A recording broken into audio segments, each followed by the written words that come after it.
Hey, what's up, good people? It's Jay Ray, the co-host of Q Points, and I wanted to come to you because there are two really important ways that you can support our show. One is by subscribing to it wherever you listen to or watch your podcasts. Q Points is pretty much everywhere.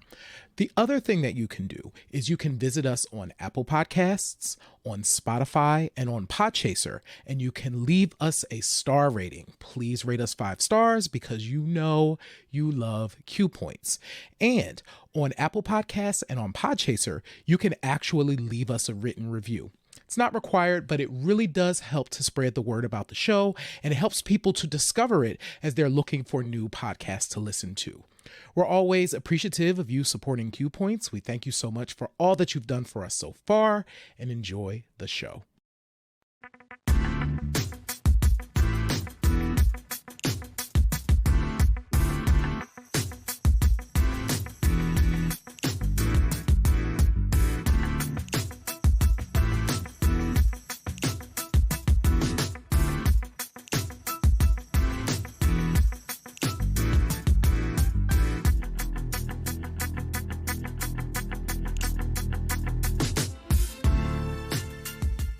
Greetings and welcome to another episode of Q Points Podcast. I am DJ Sir Daniel. And my name is Jay Ray, sometimes known by my governments as Johnny Ray Cornegay III. What is happening, folks? Q Points Podcast is dropping the needle on Black music history, and this episode is no different. Jay Ray, what's going on with you, brother? How are you feeling? Listen, I am feeling really good. I have been able to stay out of this heat. Amen. Talk about it. You know, and so I'm feeling, you see, I got my shoulders going. We're talking about the Divas tonight as we, Hey, so I'm feeling really good. How about you, man? I am doing the same. As I told you before we came on the air, I had the most life-changing nap. It was a post-swim, post-sauna, post-meal nap, and it just... I think I slipped into another world, but I came back in enough time to do this and join you for this episode of Q Points. So I am feeling refreshed and ready to go. Listen, but I want to make sure that everybody, I hope you've done your laundry. Please make sure you've done your laundry because we are on the precipice of Jackie Washington Day. The Grand Jerry, Dame. we're talking about divas, and there's no ultimate diva than Jackie Washington. Absolutely. Listen, July 15th, it's a Monday. Get yourself together. Do that laundry. Because, you know, people, Jackie Washington Day, people just, you know, they just dropped in on Jackie Washington Day. Shout out to Jennifer Lewis and the brilliance that is Jackie Washington. Jennifer Lewis and Whoopi Goldberg, who delivered that line about Jackie Washington Day. Really, because I think, okay, fun fact, everything that Whoopi Goldberg did in Jackie's back was improvised because she was on the set of Girl Interrupted, which is why she had on that nurse's uniform. Right. And so most of her lines were improvised, like Robert Townsend fed her some like some facts and some parameters of like what they're talking about. And she riffed that. She riffed that whole thing. July 15th, people doing their laundry and boom, dead.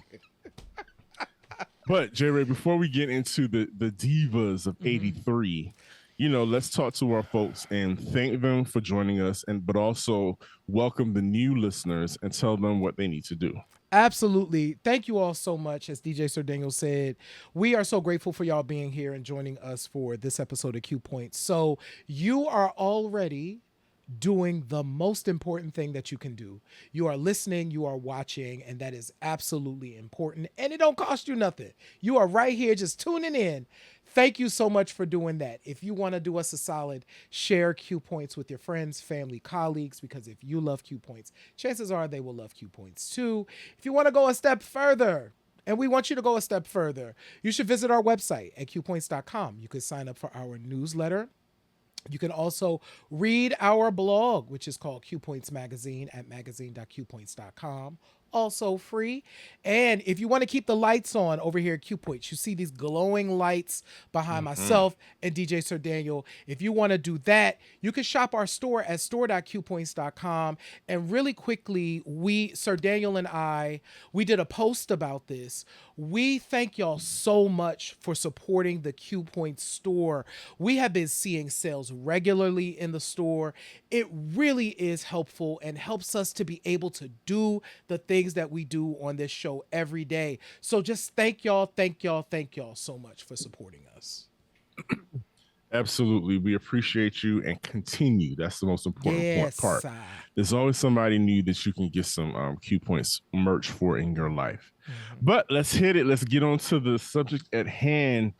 1983 was a magical year for a few ladies. These ladies we're going to talk about in particular. Um, but let's start at what prompted this conversation. In March, which is the beginning of Aries season, Diana Ross kicked things off with her 80th birthday. Then shortly after that, Gladys Knight turned 80. Patti LaBelle a couple days after Gladys turned 80. And it was a magical moment. These women have really stood the test of time. They're pretty much, if you think about literally, they are the last ones standing. Oh, yeah. Like from their class of performers, quite a few of their peers have passed away. Even the ones that they say that people thought were better than them, or was the true divas. They've all passed away, but they're still here, and they're still functioning, lovely, looking good, sounding good, performing regularly. Yep. So before we do anything more, I think we need to give it up to them for like surviving all that they have, to reaching the age of 80. They came through Jim Crow, segregation, after segregation, all of that in the pursuit of providing music to several generations. Yes. These women, in particular, Sir Daniel, when we think about our lives, there has never been a point where the voices of these women have not been part of the our life experience. That's On the right. soundtracks of our lives, there is the music of each and every one of these women. And you are absolutely correct. We cannot say how important these women are enough. And the women we're, of course, talking about, Diana, Gladys, and Patti. There are many more, but we called these women out in particular to your point, right? They all turned 80. They're still doing it. They are still doing it. There are folks 20 years their junior retiring. And these women are like, nope, I can still get on stage. I can still do my thing and still turn out a crowd. I know folks that have seen each and every one of these ladies over the last 5 years, and they're like, oh, that show went off. Like, great show. Still giving it to you like the rent is due and the eviction notices on the door and their clothes have been put out on the street. Exactly. That's how hard these women still give it to you. And the appeal is still there. Like, not only can they perform, but audiences still love them. Yes. People they over the decades have been able to accumulate fans that just aren't fair weather. Right. They've accumulated fans that continue to support them throughout the years, despite what technology has changed, styles of music. Who cares that hip hop is the culture? Right. There are people that still go out of their way to go out and support these women, and I think that speaks even louder volumes than anything else. The fact that they've been able to hold on to their fan bases. And I'm just wondering, I don't know, is it just the fact that they put in all that work all of those years, or do they have a special sauce? I mean, of course they have a special sauce. Each one of them are stars. But I don't know, what can we attribute that hold that they have on their fan bases to? So that is a great question. And Sir Daniel, I really truly believe that it is the songs ultimately. Okay. I think ultimately it is the fact that these women have sang songs that have been part of so many important moments in folks' lives. And to that earlier point that you made, it's cross generational, right? Right. There are folks younger than you and I who can sing Baby Love. It's just in their DNA. There are young people in their teens. We see it all the time on TikTok that's singing Love, Need, and Want. You know what I mean? So Absolutely. these women, the reason why they have such a chokehold is they were gifted with these amazing songs from these amazing songwriters, worked with amazing producers to bring these songs to life, and their talent brought those songs to life. I think you just can't you just can't get lost. You get lost in all of that. Yeah. And since we're speaking of songs, let's get to it. There's a reason why we call on this episode Divas 83 or Divas in 83. 1983 was a special year for them. Yeah. All three of these women dropped projects that some were more impactful than others. And, Absolutely. we're going to discuss that. We'll talk about that. J. Ray and I are probably going to rank these albums from our favorite to least favorite. And so let's start it off. The first one that on the top of the list is simply called Ross. So, you know what's so interesting about this record? So Diana Ross is Ross. I actually have a copy of that. This cover, so there are several personal story. Diana Ross album covers often have inspired me as a photographer. So Diana was going to give you a cover. Do you see this? Now, let me ask you this real quick. Does it fold out? It doesn't fold. Not this one. This one doesn't fold out. Well, there's a reason though. And I think I know the reason. But we'll talk about that in a second. But Ross came out in 1983. Diana Ross also has the interesting distinction of having many albums named after her first name, Diana, or her last name, Ross. I think this is probably like the second Ross album. And I think part of the reason for that is Diana came from the school of, there was a lot of songs and a lot of recording, and she was always releasing something, right? So I'm sure some of it was just like, we're just calling this Diana. It's fine. It's okay. So it's cool. It's Diana 73. Whatever. Right. But this album, interestingly enough, is Ray Parker Jr. produced part of this record, a few songs on this record. You have Gary Katz, who produced the bulk of it. Diana Ross. So during Diana Ross's RCA years, so this is her third RCA album. Diana Ross was releasing one album a year during her RCA contract. This is her third release. Okay. So wow. One release a year. So the first release she produced completely. The second release included Muscles with Michael Jackson on RCA. This is the third release. The lead single was Pieces of Ice from this record, produced by Gary Katz. What's interesting about this record? I'm curious to get your thoughts, Sir Daniel. I will share that. So Diana in 83 had ascended to, she was a superstar.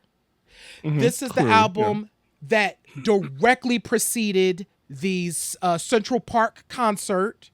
So this is the album that was out, that came out like right before that concert. She was a megastar and she was an international star. And these songs are just pop songs. Here's the thing. They're fine. That's the problem. The songs are just fine. Yeah. They don't stand out. They're just pop songs with Diana Ross on vocals, but it's not distinct enough to make it like a thing. Whereas like I'm coming out and all of that stuff was like, no, these are like definitive. These songs are fine pop songs, but that's it. So, and to put it in the terms of the young people today, this album was a flop. They would, I think the young people would call this album a flop. They would, considering the run that Diana Ross had. Like to your point, that I'm coming out, all of that stuff to come before this, the performance at Central Park, like you said, they would have considered this a flop. They would consider her, and we're going to talk about this later on in the show, all of the things, the accolades that you gave her, international star, movie star, she's a household name, and they would consider her a flop because of this album. Now, like you, I listened to this album and there wasn't anything on here that made me, that put, gave me a tingle anywhere in my body. There was just not, it was very much easy listening. This is like stuff that you would hear in the elevator. It's just it's very safe. It's very tame. She was in her, I'm a pop star crossover, adult contemporary artist here. There's nothing you can play this for your great grandmother and, not have to worry about them hearing anything, trite. So this album didn't do anything for me. As a matter of fact, it's one of the few Diana Ross albums that I don't have. Yeah. Like I don't have that. And I see it all the time, and I just be like, oh yeah, there's that album, and just pass by it because it just doesn't do anything for me. And did Richard Perry produce anything on there? No. So it was just Gary, Ray Parker Jr. and Diana herself. So now Gary Katz, the funny thing about Gary is he produced Steely Dan's the hit there was one that everybody loves. Oh my goodness. There are several of them. But which one are you thinking of? Because the there's one that like Michael McDonald is singing lead on. The one that Black Cow. Well, Black Cow. I think he did the one with the woman's name. Oh, Kipper's in the chat. Kipper can. It'll come to us. But you're to that point, right? To this point. So Donald Fagen actually makes an appearance. He wrote "Love Will Make It Right," and I think he's on backgrounds on that song as well. Donald Fagen, of course, half of Steely Dan. Gary Katz was a producer for Steely Dan. To certain, I know you're gonna find the song, Sir Daniel. But one note I also want to make about Diana at this time. Kipper Aya, or was it Peg? Kipper Peg. That's Mark got it. That was Mark McPherson. Thanks, Mark. Thanks, Mark. Real quick about Diana in this moment, and I feel like this is an interesting time to be putting her alongside Patti and Gladys. Because Diana is actually, this is kind of the beginning of her downswing. So what's interesting is Diana in the very next year is about to have two huge hits.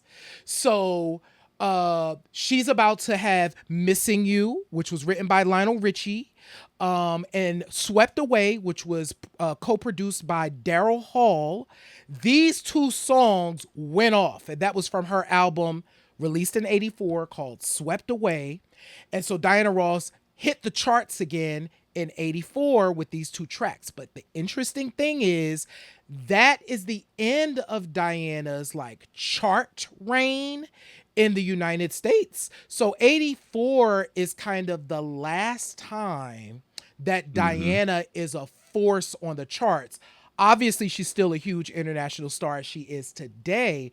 But from a recording artist perspective, this album kind of marked the downturn. And by the time Eaten Alive comes out in 1985, it's like her her chart reign is done. And Yeah. so that was kind of the downswing. So this started the downswing for Diana Ross. For Diana Ross. So that's Ross. Mm-hmm. Right next to Ross, Gladys Knight and the Pips put down some. When I tell you this album, Visions stands flat-footed in the foundation of funkin' B Yes. and soul and deliver. Well, first of all, it's produced by Curtis Mayfield, correct?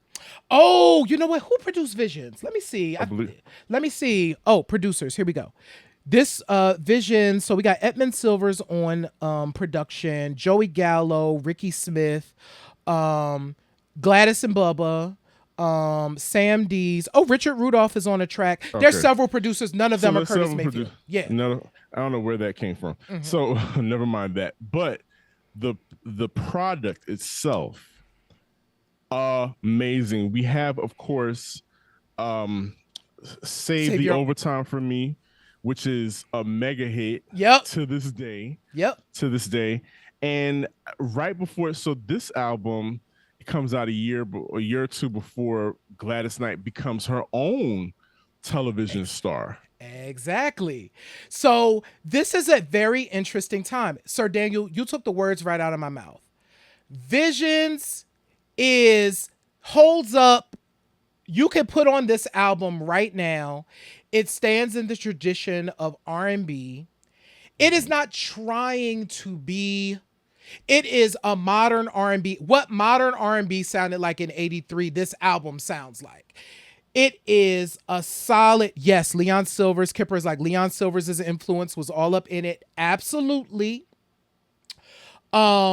This record is kind of the thing that reminded you what was going to happen in Gladys Knight's career. Because to your point, Sir Daniel, Gladys is about to go on the upswing after like Visions. We get all of, she's, with the Pips, we get a Love Overboard after this. We get all of these bops after this. All the body roll music.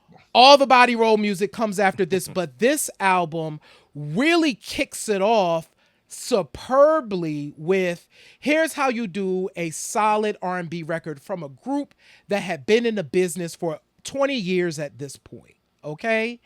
And they were singing when they were kids. Yep. She was a child. Right here in Georgia. Yep. And I can't say enough about this record, but I am going to tell y'all, Heaven Sent is one of the best slow jams. There are so many like slow jams on this album that y'all can put in rotation. But Ain't No Greater Love, love that. Save the Overtime for Me, love that. When You're Far Away. I have so many songs on this record that I just absolutely adore. And yeah, this is one of those ones that can stay in rotation. Can I say, Sir Daniel, what is interesting? I had never heard the Gladys Knight version because I remember the record from when I was a kid, but I never listened to this whole album straight through. I didn't know that she did a Wind Beneath My Wings either. So I think I had heard rumors about it. I know that she typically what happens is you have somebody like a Gladys Knight to do a song like Wind Beneath My Wings. And then they'll give it, and they do well, but then they'll give it to a white performer who gets all the accolades and everything. We saw this happen. This happened to Gladys, and it happened to Patti with "If You Ask Me To." Yes. Because Patti did that first, and then Celine kind of, did her thing with it, blew it out the water. Actually, she did her thing. Yeah. But it's a pattern. We see that kind of pattern all the time when it comes to Black performers. Yeah. So interestingly enough about Wind Beneath My Wings, on this album, it's credited as Hero. That's another interesting thing about this song. It's sometimes credited as Wind Beneath My Wings. It's sometimes credited as Hero. But check this out, Sir Daniel, because I did not know this. I had to look it up in preparation for the show.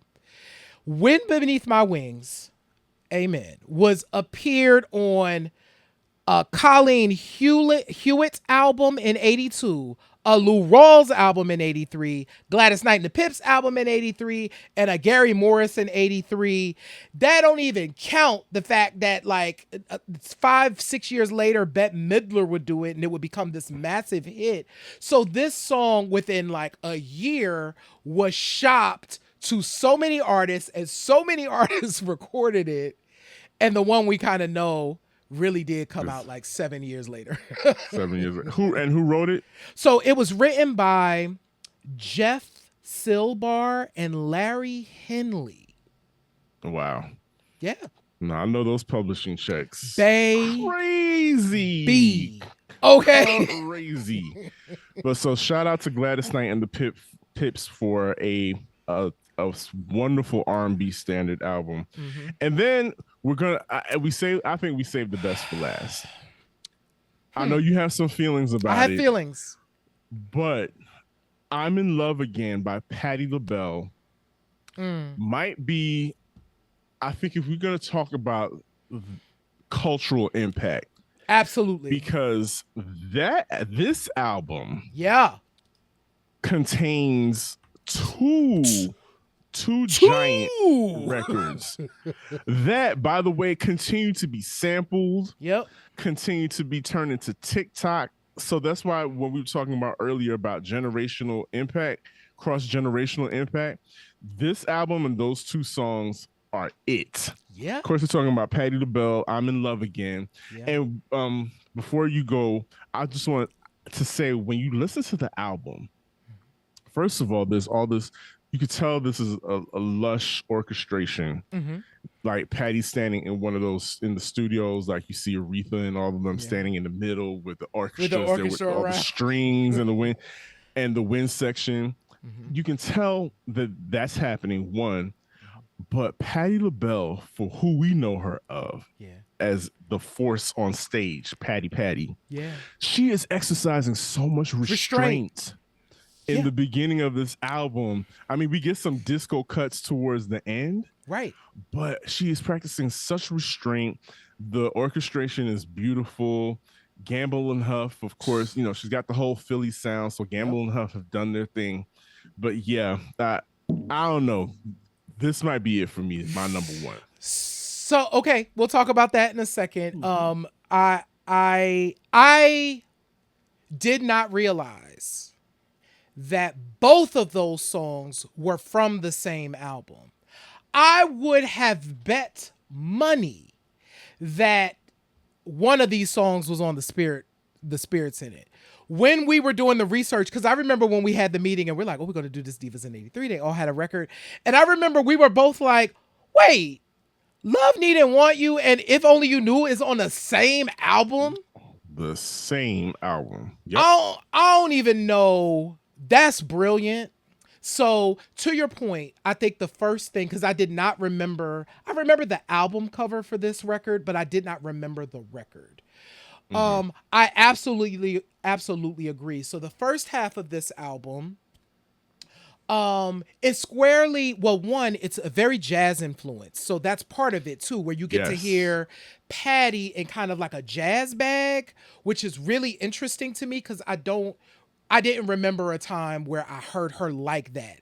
And restraint, the word that you use, is the perfect word, because I was like, ooh, that tone, baby, you're leaning into the singing part of this whole thing. And so the first half of that record is very organic. You could tell that they're live instrumentation in the studio. And for first half, and then second half, here's where my feelings come in. Second half is very squarely 1983 synthesized R&B, but not in the Gladys Knight soulful way. It's still disco-y. It's still disco-y, and it, in my opinion, doesn't really work. So there's a keyboard. Is that the stuff that Dexter Wansel was working on, the up-tempo records? So, we have Kenny Gamble is on one. Leon Huff produced one. So no. Cecil Womack. So Womack and Womack did a song, Love Bankrupt, on this. And then Joseph Jefferson did the final song. So no, the first half does have the reason why that orchestration is happening though. There's a lot of Bunny Sigler in there, and when Bunny Sigler is part of something, you're gonna get a lot of instrumentation and orchestras and strings. I would be surprised if I wonder who did the string arrangements on this. I'm actually gonna look in a minute, but because I'm wondering if Richie Rome did string arrangements on this album. Shout out to Richie Rome, rest in peace. But what I will say is there's a keyboard. Kipper is still in the chat, I think. And I could hear it as soon as body language started. So Sir Daniel, it was the Yamaha DX7, I think is the keyboard. And that keyboard in particular has a piano sound that for whatever reason in the 80s, so many people used. And I heard, as soon as I heard it, I'm like, oh, here come the DX7 piano. So anyway, I loved the first half of this album. I liked less the second half of this album. You wish you could like it more. I wish I could like the second half more. I want to love it more. Okay, so let's just rank them. I mean, for me, coming in last is Ross. We agree. Diana Ross's album. Now that I'm thinking about it, I don't know. I'm going to rank the way we said Visions number 2 and I'm in Love Again number 1, only because, like I mentioned, of the cultural impact that those two songs have today, and keep Patti LaBelle laced in shoes that she can kick off during her performances to this day. So that's the only reason but that Visions, I don't know. I mean, Flat-Footed and Singing, that's the Empress of R&B. People need to give it up for Gladys Knight. For Gladys Knight. With her family singing back there. Baby, there's bop dabba doo-wopping on the thing. So Ross is definitely number 3 for me. I'm in Love Again is number 2. Visions is number 1. You know, I like the collection of songs on Visions. I like Visions as a whole better. I can play that joint through and be satisfied. And you know what? Visions is also a record for me that if people are like, I want to understand Gladys Knight, and I would put this record in the list. I would be like, play this album. Okay. And you'll kind of get it. And I would put Imagination in there, and I would be like, play this too, and you'll understand Gladys Knight. Shout out to Miss Gladys Knight. But I'm happy we did this because it was nice to go back and revisit these records. And I will say something about Ross really quick. The songs were fine. It wasn't like I wasn't annoyed by the listen. I just didn't care that much. So it's fine. I just wanted to say that. It's fine. It's fine. I wish I loved it more. I wish I loved it more. And these songs were just not going to be it. And John is in the chat. I know about this record because I remember when Pieces of Ice came out. I was Diana Ross stan. My obviously gay trait was that I was a huge fan of Diana Ross as a kid, y'all. It's my OGT. So young. Right. So young. And my dad brought me the album. Got me. So Pieces of Ice was my joint. So, yeah. So it was fun. So what's the word, everybody? It's your man, Mr. Al Peter, Mr. Peterson's Neighborhood, and the MPN Network. And I'm here today to tell you about what the MPN Network consists of. The MPN Network is an entertainment as well as a developing media company based in Jacksonville, Florida. Our goal is to highlight various creatives that exist in spaces of music, visual arts, podcasting, and more. Within the network, we have multiple brands that will parallel with creatives, events, and other brands. The Neighborhood Podcast Network is a collective of independent podcast shows that has various topics ranging from the latest culture news, mental health, sports, and leisure conversations. We also have the Groove Suite brand that explores the realm of soul, hip-hop, R&B, funk, and more. Groove Suite. Our health and beauty section gives a view on how to keep yourself in shape in style, and in tune with your body and your mental. Last, we have the Fly Socks and Tees, an annual summer event that brings creatives together to celebrate the past years and victories that were received. So swing by our website, mpn-llc.com, and subscribe so you can stay up on what's happening with the neighbors and the groovers. Also follow us on our Facebook page as well as Instagram and Twitter, MPN Management. Building but becoming to the top. Another reason why we wanted to do this episode and highlight these three women was because they are forever entangled. Yes. Their lives are forever tied. I mean, forever entangled, and for great reason. You know, every time they would be on stage, there was never a moment that they never had some type of interaction with each other. One had something to do with the other. Mm-hmm. What we're looking at now, this is playing, right? Mm-hmm. What we're looking at now is the Motown returns to the Apollo performance in 1985. And there you see her. Now, this is 85. To J. Ray's point, mm-hmm. in the beginning, she wasn't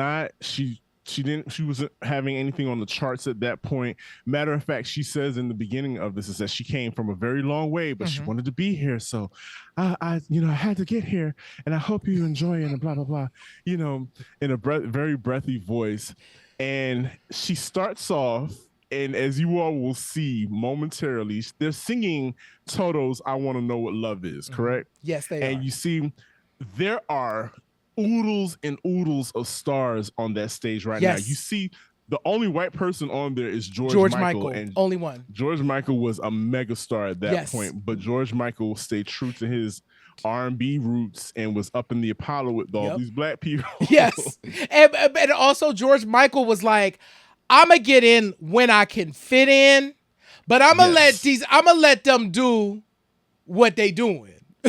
Because what Diana's doing right now for the listeners, what Diana is doing is she's singing the first verse, but she's warming up to what we call in the black community a mic toss, or or what people in the hip hop community would call a posse or a cipher. Yes, they're about to pass the mic.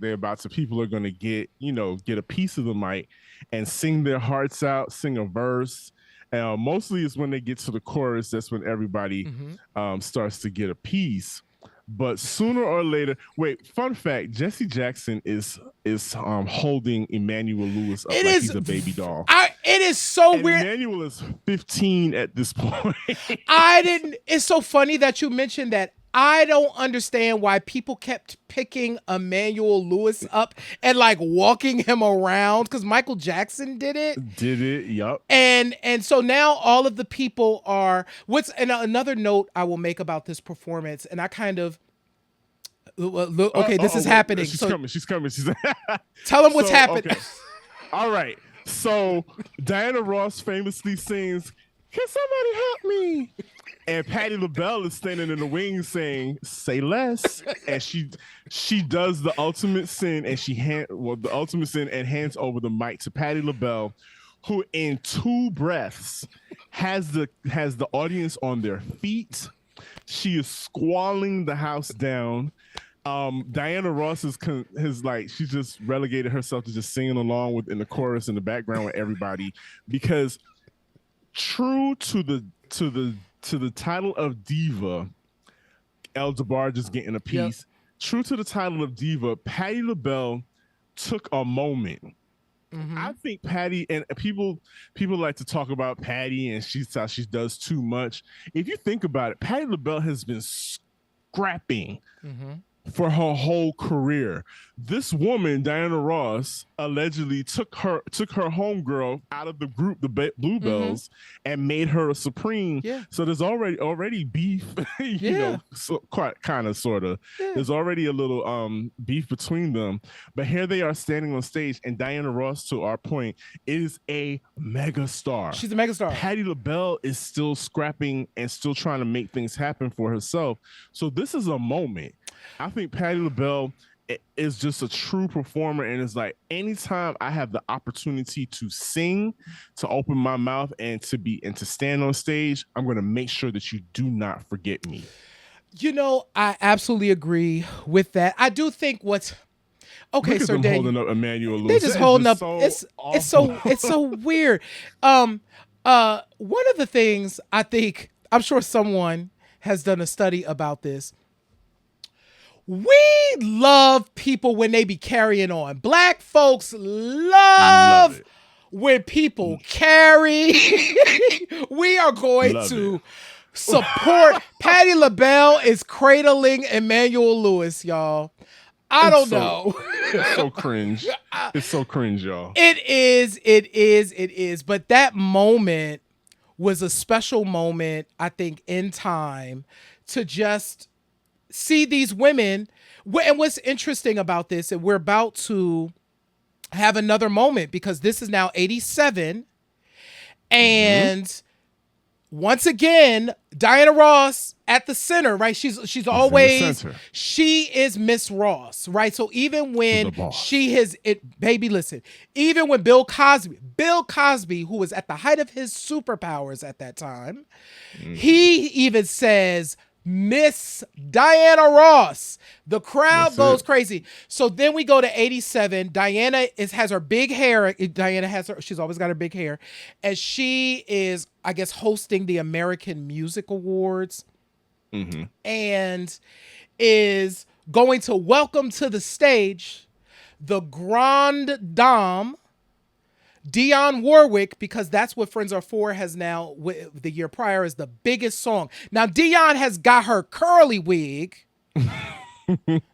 This is the wig that Whitney was wearing like years later. Yes. It's the curly. Look at Dionne. Dionne got her curly wig on. She gonna fluff this hair a little bit, and she's gonna give you a and I. You know what I'm saying? Please talk about the diva embrace that they all do. Yes. The side hug into a cheek kiss. It's standard for the chorus, and all of them do it. Mostly because I figured out, mostly when you've gotten your hair done and you've gotten your makeup done, you don't want to do anything to smudge makeup or get anything out of place. Right. So I think that's part of the reason why you see most of these women do a side hug and a cheek kiss, meaning they let their cheeks kiss each other. They don't actually use their lips because, you can't smudge your makeup. Right. But I think what the best part that's coming it's coming right now here is that Diana Ross has called Gladys Knight to the stage, who of course is an original member on this particular song. That's what Friends Are For. And she goes in for the side hug and the cheek kiss. And I could just, but she doesn't hold on to her. She doesn't like Dionne. You see how Dionne is still holding on Diana? Gladys is not. I ain't with the fakeness. I ain't with that fake-ish. You know what you did, girl. You know what you've done over the years. Oh, this is such a moment. Tell them what lies between Gladys Knight and Diana Ross. So, there's a lot of stories about this, but this really does go back to Motown years for Gladys. So, and people forget this, but Gladys Knight and the Pips were a Georgia group who ended up being signed to Motown. And the queen of Motown was one Diana Ross, okay? And they were not treated, and Gladys Knight has said it many times, they were not treated kindly during their Motown years, and they were more than happy to move on. But there's a lot of old bad blood as it relates to that. But I will say this, we just saw it, Sir Daniel. Listen, Gladys came on that stage, gave Miss Ross that side hug, and sang down. They were going to keep it cute. They always were. And so here's the thing. People would not compare Diana Ross vocally to Gladys Knight or to a Patti LaBelle. And we're going to make that clear. They don't compare vocally. But I think what Berry Gordy saw, what the rest of the world saw, is that Diana Ross is an it girl. You cannot stop looking at her. Nope. You can't. Now, although it is said that reporters were told to only speak to her when this was in the Supremes days. They were told only speak to Diana. Only talk to her. Direct your questions to her because she's the leader of the group. And so, of course, that carries over into everything else, preferential treatment in dressing rooms, clothing, taking somebody else's band member because you saw them and you wanted them in your band. All of that stuff happens. And, you know, but what she does have, like I said, is star power. One of the funniest things to me, J. Ray, is that if you look at a lot of Diana's old performances, Mama is always running to the stage. Right. Listen, And she's gonna jog for it. She's gonna jog to the stage. She's gonna be holding onto a garment. Like you know, hanging right off of her shoulders or something, and she's gonna be running to that stage. Hey everyone! And she's gonna breathlessly address the crowd and greet them, and then she's gonna have a good old time. And that's just something you just can't buy. You either you're born with it, basically. Yes. And she's got it. Yep. She's got it. Now what she also has is that she has the sense of when to put a little leg out and pull it back, because she knows, like at the Oprah thing, the Legends Ball. Legends Ball. All of them were there, and you know that Sunday morning piece is a part that's still viral to this day. The gospel brunch. Yep. Where Shaka, Patti, Gladys, some of the gospel girls, I can't think of their names right now, ate that microphone up. They did another mic toss. Yep. There's a lot of mic tossing in this episode. Yeah. They did another mic toss, and Diana let them. She said, "Oh, y'all got it." Listen, you have to know Diana Ross is an undeniable talent. Like, her tone, the way she delivers a song is just one of my favorite things. Every singer has their thing. So funny that we're talking about Diana Ross, but Janet Jackson just walked on the stage with a microphone. So she's participating in the That's What Friends Are For piece. She's another one of those vocalists, right? That people will put in that this person can't, whatever. But the reality is they can, and they do it in their own way. And Diana Ross, say it. That woman's voice and tone goes. Those songs that we love are hits for a reason. Those songs would sound completely different if Diana's voice was not on them. So, that's for sure.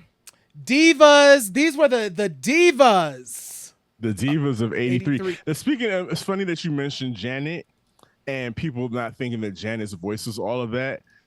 Over the past weekend, I'm sure y'all saw her performance at Essence. Bodied. Weekend. Mama ate that performance. She completely, the microphone was on. Her choreography, of course, is on 100. And I mean, talk your stuff, Janet. What she said, I was a baby when my first number one came. This is when she was singing When I Think of You. This was her first number one, 86. She said, I'm 58 now, and I'm still out here carrying for y'all. And I'm still carrying the girls. So, I mean, and longevity, there's a lot to be said about longevity in this industry that we call the music industry and business. And there's just certain things, talent that you just cannot buy. The way people pay attention to you, you just cannot buy or bottle that. They try to manufacture it today, but it's just not the same thing. And here we see three women who have organically, as the kids say, got it out the mud from day one, doing everything that it took to become superstars. And to this day, we do not forget them. We still speak their names. And I think it's so important that, yes, we talked about all the conflict, the lying, the stealing or whatever that happened behind the scenes. But what they did show us was that there was room for more than one. Yes. And they were able to still have magnificent careers of their own. Yes. And nobody yes, they waited till, years later to speak their truths, but nobody was beefing publicly, and nobody got shot or killed, or nobody's in the tabloids and telling about each other's mess. I think maybe just it was the generation that they just didn't believe in airing everything out, airing your dirty laundry. That definitely has something to do with it. Yeah. And I think it worked in their favor. Yeah. And I also think part of it too is you just don't have time. When you are as busy as those women, you don't have time, right? You just like, listen, I'm about to drop this project. I got to do that. I have to work on my stuff, And I think the other thing too is that you talked about the fact that there was room. All of the records that I listened to were distinct in their own way. Like every single woman had their own style of delivering a song. And it's like, oh, that's special. That's why you can like Gladys and Patti and Diana and the sister we're about to talk about, because you're going to get something from each and every one of them that is uniquely them. And it's okay. So that's why the Stan stuff is so weird to me, because I'm like, child, you can like Nicki and Cardi and Meg. Like, it's okay. They don't have to like each other. You can like all three of them. Exactly. And that's it. Point blank. You mentioned our next. So we've added a diva to this mix that really deserves some shine. She had a landmark birthday in May as well. Angela Bofill, she turned 70 back in May. Unfortunately, she passed away about a month later. But she has struggled with some health issues for a very, very long time. She suffered a couple strokes. I remember listening to Danielle Smith's interview with her for the Black Girl Songbook podcast. And Danielle nearly had me in tears, but just talking to her, Angela Bofill had been singing all those years, but because of the strokes, sometimes she just couldn't remember songs, or she couldn't remember. And these are songs that she wrote. And the stroke had taken that part away from her ability to sing at some times. But we got to talk about 1983 as it pertains to Angela Bofill, because she dropped the classic album Too Tough. And it was too tough. The title track, tough. I mean, come on, tough. What? Too Tough by Angela Bofill, the song, is one of the best songs of the 1980s. Like, for those that are listening, if you have never heard that song, just go drop it right now. You're not going to be able to not dance. So this album is arguably, because there are the jazz purists that will be like, no, Angela's first two albums are her first. So Angela Bofill, let's talk about it real quick. So Angela Bofill, much like a Patrice Rushen, kind of came to our awareness. This is before both you and I were really born, Sir Daniel, as kind of a jazz artist. So her first two albums were jazz influenced albums. They were R&B albums, but definitely jazz influenced and solid. You want to talk about two great records? This woman's diction, I think, is the right word. Like, you understood the words that she was singing. She was a very precise songstress that had a style all her own. And so, like all the kids do, Clive Davis came calling and was like, I need you to come on over to the Arista. I'm sure Clive Davis was smoking like a Salem's or something, and probably called the girls, Angie, baby, I want to get you in the studio. Come on over here. I'm sure it's a white gay. I'm sure it was all the things. I'm sure it was too much, right? But he loved collecting black women. He loved collecting a black diva. Okay, so this record, half produced by Narada Michael Walden, the legend himself. who of course goes on to the next year has Whitney Houston's first album on lock. But Narada Michael Walden produces the first half of the record, which includes Too Tough. And Angela Bofill herself produced the second half of the album. So the B-side of the record. And you know what's dope? So playing on this album, the whole album, Sheila Escovedo, one Sheila E, is doing percussion on this entire record. On the first half of the record is one American Idol alum, Randy Jackson, is I think playing bass on this record. So there's like people whose names, like who are their own stars, who were on Angela Bofill's Too Tough. This joint right here, top to bottom, this record goes off. Like it's a wonderful. I'm glad you brought up the jazz piece because I think. Okay, so we talked about her the technicalities of Angela Bofill and her training, her writing. The pen game was strong. But what I think a masterful vocalist always does is they're going to make you feel something. They're going to make you feel what you need to feel through this song.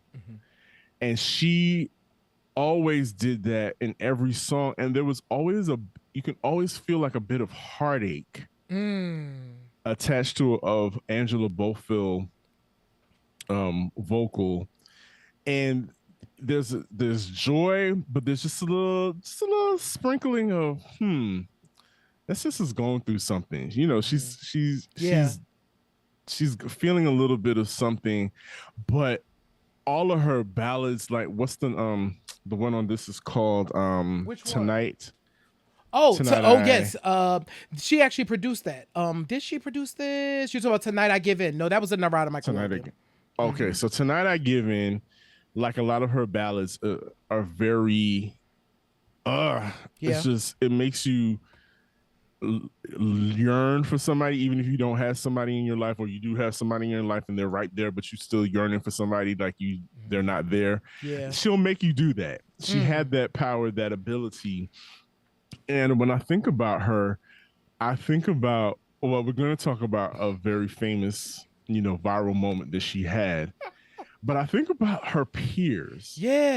Like, she came up in some really good company. We always saw her and Phyllis Hyman, like gigging together, even when their careers were kind of like stationary. They always gigged together because they had a relationship. They were friends. They were part of that, like you said earlier, that Clive Davis collective. Of her, Mickey Howard, Shaka. Imagine coming up. Those girls did not play vocally like you had, and they all had a jazz influence. They did. If you think about it. Yep. Everybody had a jazz influence, and they can be heard throughout these albums. And I really wish Angela Bofill, like, she got her flowers, but I really, really, really wish the world could have like really embraced her a little bit tougher, a little, you know what I'm saying? Have more moments of her. Like, we all love this moment that she had with Michael Jackson. And what was this? The Grammys? I think it was the Grammys. It was the Grammys. Please tell the people what happened. If you haven't seen it, look up Angela Bofill and Michael Jackson Grammy moment. Angela Bofill and who was it that she was presenting with? Was it? I can't remember. It wasn't Rod Stewart. I know it was a man. It was a white man. And they were presenting for, I can't even remember which category. Who knows? But Gladys Knight was in the category, and so was Michael Jackson. Angela Bofill has the distinction of announcing that Michael Jackson is the winner. And Michael Jackson is white hot. Not white. White hot. Yeah. He is the biggest star. He's everywhere. You can't go a corner in the planet. I think Kipper's right. Kenny Loggins, and you can't go a corner on the planet and not know who Michael Jackson is. Michael Jackson bops up on stage, and this is This is loafers and glitter Right. socks, Michael Jackson, and one glove, Michael Jackson. White hot era Michael Jackson. Bops on stage with his aviators on, and I guess he kind of daps up whoever the guy is, but he goes over and plants the biggest kiss on Angela Bofill's mouth. And Angela Bofill is she could have melted. She could have. Okay, I'm gonna be a little inappropriate. There's a gif of that comedian Kimberly, the one that everybody Oh, you mean when she anyway. like melts like yeah, no, the comedian. She's somebody does something. She's wiping off the side of her leg, if you know what I mean. yes, like her inner thigh. Yes. She's like pantomiming, like wiping off her inner thigh, and like, whoo, it's it's moist. But anyway, so Angela Bofill is just in this moment is overheating. Like she is literally back there. Michael is giving his speech, but she's back there like about to hyperventilate because the biggest star in the world knows who she is. Yes. He probably had an appreciation for her. He clearly knew, like, this is Angela Bofill right here. The Angela Bofill. And was like, she's back there this whole time just having a commit. At one point she looks over at Kenny Loggins is like, oh yeah, yep. That happened. That happened. And it happened to me.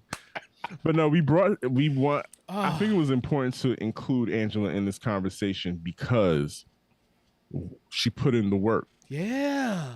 She put in the work, and we have it. We have the hard copies to prove, no, this woman was that girl. She's a singer-songwriter.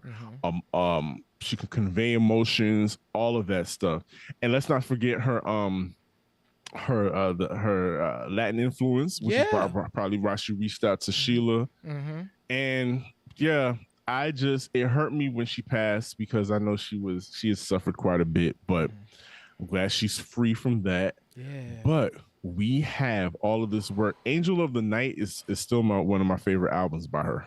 Yeah, so interesting that you mentioned that record in particular. So when I was a kid, I will never forget because the album cover was so striking as the brown and Angela was kind of sitting on the beach and it's at night and she was just staring into the camera. So I specifically, this is why I'm a photographer, I remember that cover so vividly. I didn't have an understanding of the music on that album until much later. Like I was in my teens, but from when I was a kid, I remember thumbing through and like always like looking at this woman on this album, and it was Angela Bofill.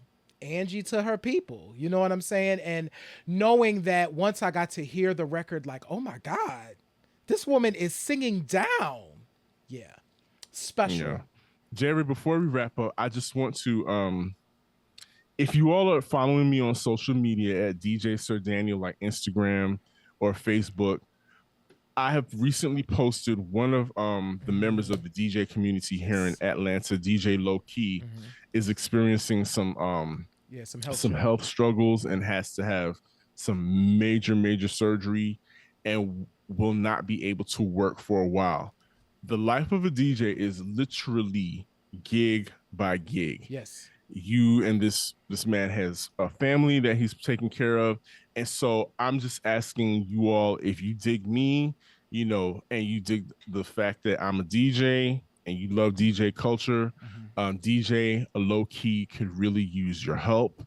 If you go to my page, you will see a post that has all his information on there if you'd like to make a donation. And just, if you feel it in your heart, please do it. Because at some point or another, we